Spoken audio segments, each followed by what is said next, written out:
quoi un code 3? C'est pour vous. Écoutez, c'est un ordre. Après 2 mois entiers de coma, John Dutton s'est enfin réveillé. Il a posé la question qui lui tenait le plus à cœur. On est quel jour? On est jeudi. Quel mois? Le mois d'août.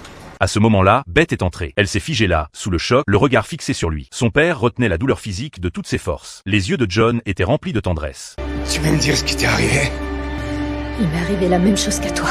Il a réalisé que cette affaire n'était pas terminée. Ses émotions étaient si vives que le médecin l'a ramené dans sa chambre pour lui administrer un sédatif. Beth regardait son père qui venait tout juste de se réveiller et qui maintenant allait être forcé de se rendormir. Beth était folle de rage, mais au final... Non, pourquoi vous faites ça? Vous disiez qu'il se réveillerait jamais, et maintenant qu'il est debout, vous voulez qu'il se rendorme? Si un caillot s'est formé et je n'ai pas Vire le tes moindre mains de doute là, là-dessus, toi. bouger pourrait le faire remonter jusqu'au cœur et tout réduire à néant. Alors non. laissez-moi faire mon boulot, madame. Elle ne pouvait que rester dehors, impuissante, le regardant s'endormir à nouveau. Plus tard, Beth était assise sur un banc dehors à fumer. Le garçon à côté d'elle lui a demandé avec curiosité. Qu'est-ce que vous avez à la figure? Je t'ai demandé ce que t'avais à la tienne, espèce de petit con. Mon père est en train de mourir. Comme le mien. Le garçon, Carter, lui a dit que son père avait été hospitalisé pour une overdose. Il trouvait que Beth avait l'air cool et lui a demandé une cigarette. Peut-être parce qu'ils se trouvaient tous deux dans la même situation. L'attitude de Beth envers lui s'est adoucie. Vous êtes plutôt cool.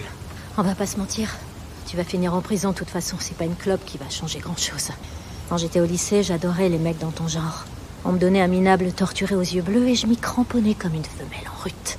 Je comprends rien à ce que vous dites. Soudain, elle a réalisé que Carter n'était qu'un enfant. T'as quel âge au juste? 13 ans.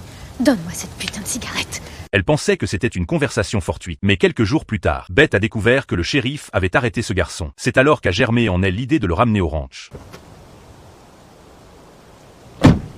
Sans déconner, c'est quoi ces chances? Ces chances de quoi? D'avoir un avenir. C'est ça son avenir. Avec un peu de chance, c'est la drogue qui finira par l'envoyer en prison plutôt qu'un meurtre. Je sais que c'est horrible à dire, mais... à mon avis, le mieux pour tout le monde, c'est qu'il s'endorme ce soir et qu'il se réveille pas demain.